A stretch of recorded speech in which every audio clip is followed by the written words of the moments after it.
ప్రధాని మోడీతో ముగిసిన సీఎం చంద్రబాబు భేటీ. నవంబర్ 14, 15 తేదీల్లో విశాఖలో సిఐఐ పార్ట్నర్షిప్ సమ్మిట్. ప్రధానిని ఆహ్వానించిన చంద్రబాబు.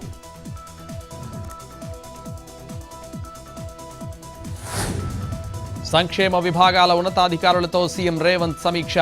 సంక్షేమ హాస్టళ్లపై ప్రత్యేక దృష్టి పెట్టాలని అధికారులకు ఆదేశం. అకౌంటబిలిటీ ఉండేలా చర్యలు చేపట్టాలని సూచన. మౌలిక వసతులపై పూర్తి స్థాయి డేటాను అప్డేట్ చేయాలన్న సీఎం.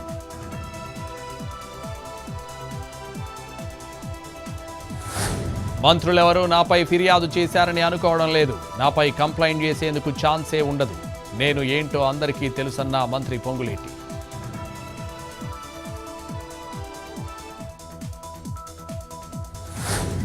నకిలీ మద్యం కేసులో తన పాత్ర లేదన్న జోగి రమేష్. తిరుమలకు వచ్చి ప్రమాణం చేస్తానన్న మాజీ మంత్రి. దమ్ముంటే చంద్రబాబు కూడా రావాలంటూ సవాల్. జూబ్లీహిల్స్లో ఇప్పటికీ అభ్యర్థిని ప్రకటించని బీజేపీ. బీసీ అభ్యర్థికి ప్రాధాన్యం ఇస్తున్న జాతీయ నాయకత్వం. టికెట్ ఆశావహుల జాబితాలో దీపక్ రెడ్డి, కీర్తిరెడ్డి, డాక్టర్ పద్మ ముగ్గురి పేర్లతో షార్ట్ లిస్ట్ చేసిన క్యాండిడేట్ను ప్రకటించని హైకమాండ్.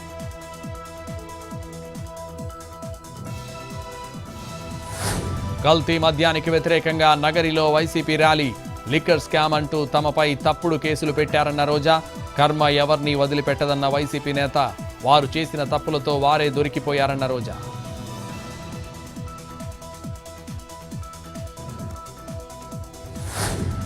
ఏపీ పోలీసులపై హైకోర్టు సీరియస్. రాష్ట్ర పోలీస్ శాఖను మూసివేయడం మేలంటూ సంచలన వ్యాఖ్యలు. డీజీపీ పోలీస్ శాఖ నిద్రపోతోందంటూ మండిపాటు. తిరుపతి పరకామణి కేసు విచారణలో పోలీస్ శాఖ పనితీరుపై ఆగ్రహం.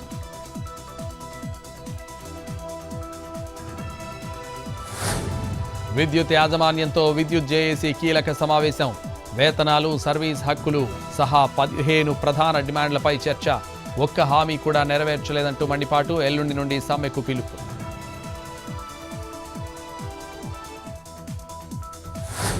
క్యూనెట్ స్కామ్లో అలేఖ్య, మణికంఠరెడ్డి అరెస్ట్. నిజాలు దాచిపెట్టి హరికృష్ణతో డబ్బులు కట్టించారన్న మెదక్ సిపి. సోషల్ మీడియాలో క్యూనెట్ పై ప్రచారం చేస్తే చర్యలు తప్పవని హెచ్చరిక.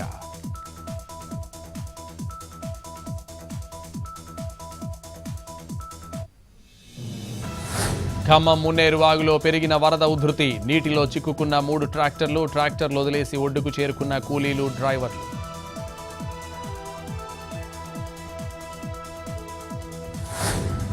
శ్రీశైలంలో నూతన ధర్మకర్తల మండలి ప్రమాణ స్వీకారం. హాజరైన ఆరోగ్య శాఖ మంత్రి సత్యకుమార్ యాదవ్.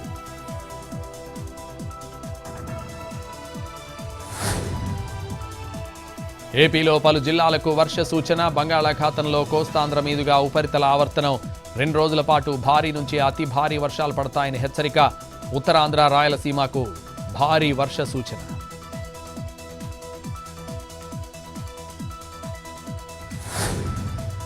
అసోంలో 50,000 మంది ఆదివాసీ టీ వర్కర్ల నిరసన. ఎస్టీ కోటాలో చేర్చాలంటూ డిమాండ్. వేతనాల విషయంలో హామీలు నెరవేర్చాలన్న ఆదివాసీలు.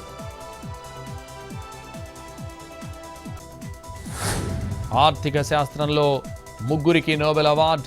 జోయెల్ మోకెర్, ఫిలిప్ పీటర్ను వరించిన ప్రతిష్టాత్మక పురస్కారం. ఆవిష్కరణ ఆధారిత ఆర్థిక వృద్ధి సిద్ధాంతానికి నోబెల్. కొత్త రికార్డు సృష్టించిన బంగారం ధర. 1,27,000 మార్క్ దాటిన తులం పసిడి.